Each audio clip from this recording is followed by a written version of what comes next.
Laisvo oro chorą. Esu Laura Budreckytė ir kviečiu į Laisvo oro chorą, kuris yra grindžiamas Circle Singing principu. Šį metodą sukūrė žinomas džiazo dainininkas Bobis Makferinas. Na, o aš, kurdama Laisvo oro choro idėją, rėmiausi savo žiniomis įgytomis pas Ryanon, ilgametę Bobby Makferino bendražygę, jos mokymuose, kurie vyko Osle, taip pat Brian Greenhill mokymais, kurie vyko Londone.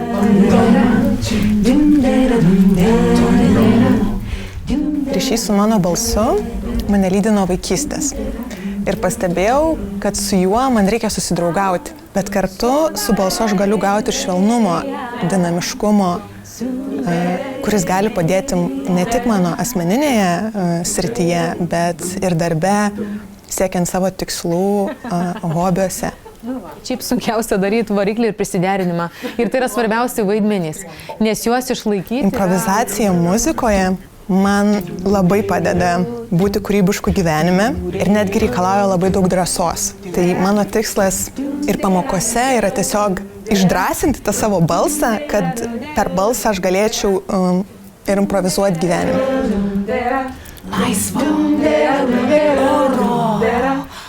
Man reikšmingas ryšys su mano balsu dėl to, kad yra reikšmingas ryšys su savo kūnu.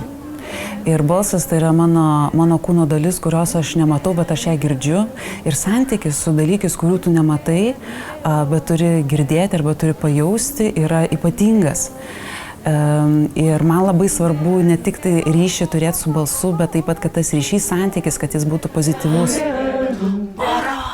Aš pajutau po kažkurio laiko, kad aš tampu tiesesnė, aš tampu atviresnė, aš geriau jaučiu savo kūną ir vėlgi aš galiu geriau jį priimti ir suprasti. Gebėjimas improvizuoti arba tiksliau leidimas savo improvizuoti, tai yra leidimas padaryti klaidą.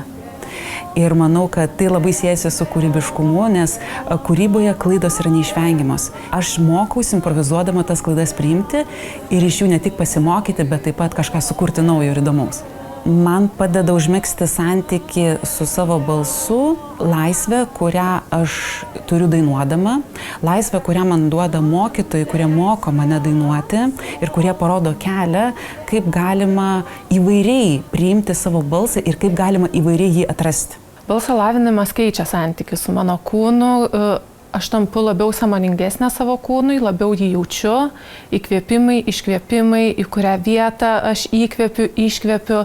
Improvizacija muzikoje padeda labiau būti kūrybiškų gyvenime ir daugiau atsirado spontaniškumo. Kai atėjau pas Laurą ir kai norėjau tapti iš karto Beyoncé, ir tada atrodė tai neįmanoma, bet kai mokausi po truputėlį, tas rezultatas vis gražėja ir gražėja. Man taip gera yra dainuoti, būti kartu su kitomis dainuojančiomis, jausti save, jausti kitus, girdėti save ir girdėti kitus. Ir Laura yra nuostabi mokytoja, kuria padeda atsiskleisti man ir visoms kitoms. Tai šita patirtis mane, kiekviena pamoka ir va šita patirtis mane visą laiką labai pakylėjo ir dabar jaučiuosi pakylėta.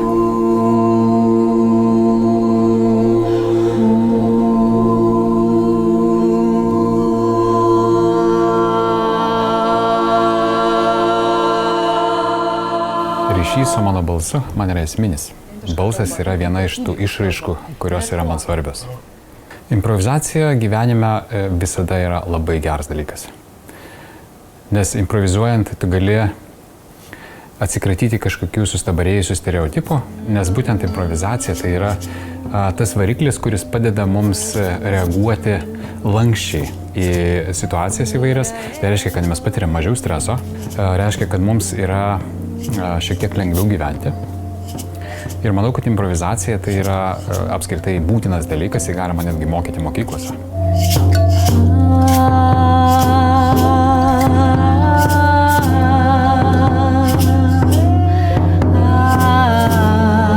Dabar kalbėkit kiekvieną savo autentišką kalbą, taip kaip kad kūdikis kalba, bet kokią. Va, labai gerai. Ryšys su savo balsu leidžia pažinti save, išgirsti žinutes, kurios slypi tavyje, kurių kartais mes negirdime. Todėl svarbu skambėti taip, kaip skambi ir girdėti save per balsą. Kad mes skambėtume, turime veikti vienyje su kūnu. Tai labai svarbu, nes jie nėra atskiri organizmai. Tiek balsas, tiek kūnas, jie dalyvauja kartu visame veiksme.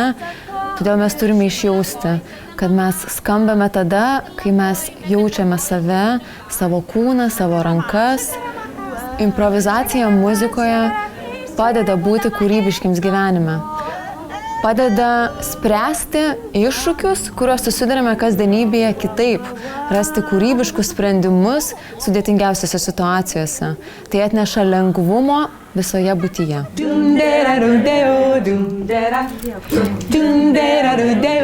Man mano ryšys su balsu yra labai reikšmingas, nes tai yra mano išskirtinumas, mano autentiškumas, originalumas. Per balsą aš reiškiu save ir einu į kitus žmones.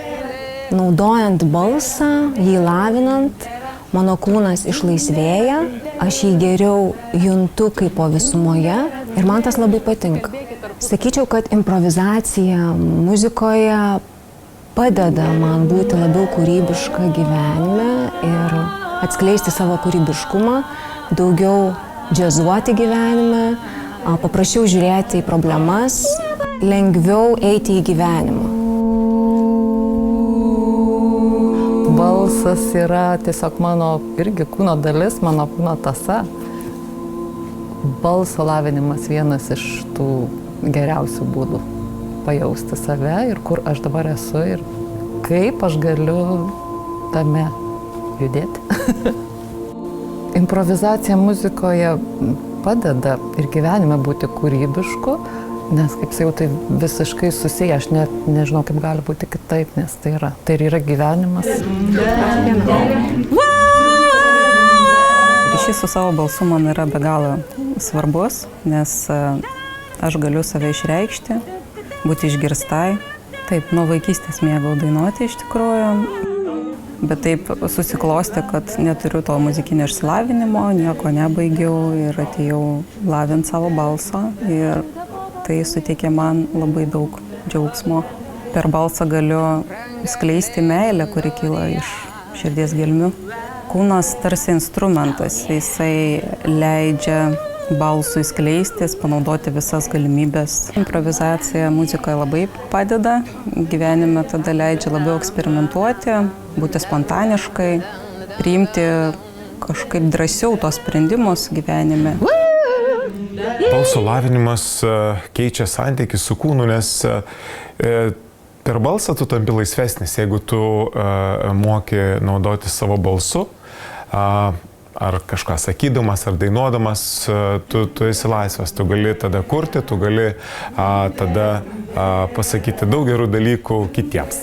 Improvizacija muzikoje labai padeda būti kūrybišku gyvenime, nes situacijų visokių yra gyvenime ir tu, mokėdamas improvizuoti, visada rasi sprendimą. Kūnai, judam, šokam.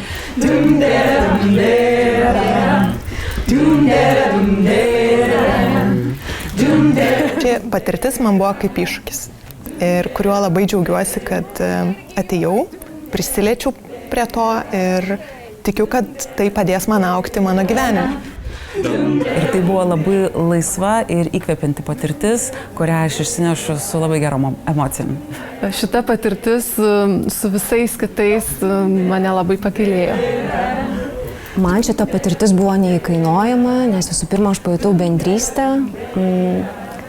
Buvo labai daug įvairių žmonių ir atrodytų girdėjau skirtingus balsus, bet kartu iš tų skirtingų balsų gavom vienį.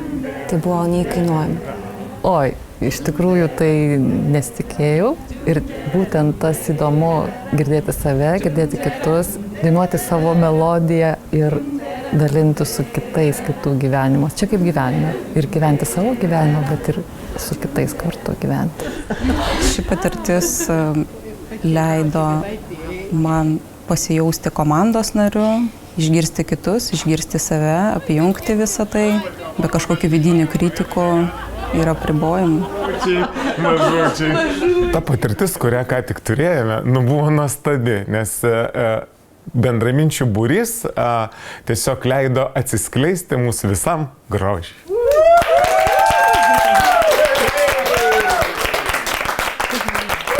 Kuo ypatingas šis circle singing, dainavimas rate ir collaborative vocal improvisation, bendradarbiaujanti vokalinė improvizacija, kad čia kiekvienas gali patirti dainavimo malonumą, kurti čia ir dabar bei improvizuoti. Specialios muzikinės žinios nėra būtinos, kaip ir kažkokie ypatingi muzikiniai įgūdžiai, užtenka polinkio muzikai. Tad visus jūs kviečiu į Laisvo oro chorą.